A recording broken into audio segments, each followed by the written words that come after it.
Hello class, this is Mr. Max here with another video. I'm going to explain how to complete this worksheet of Make Your Own series.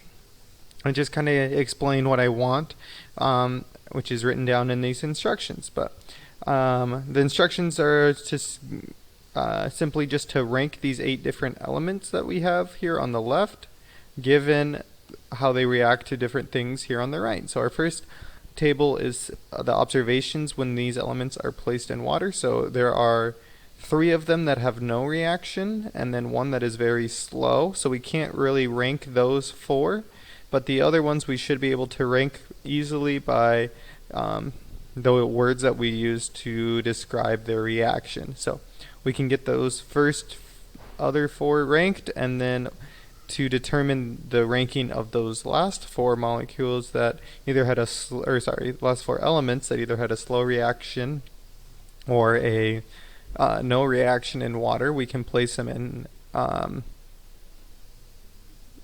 this one should say placed when acid. So we can place them in acid down here, and after placing them in acid, this will help us determine which one reacted the most of those 4 and the least of those 4.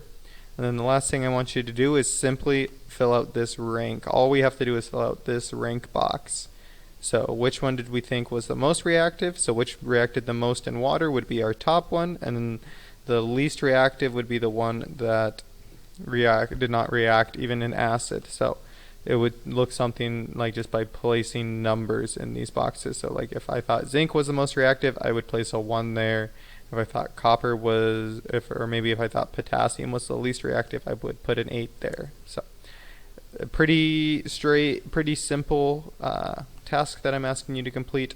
If you have any questions though, let me know. I will update this table. Thanks.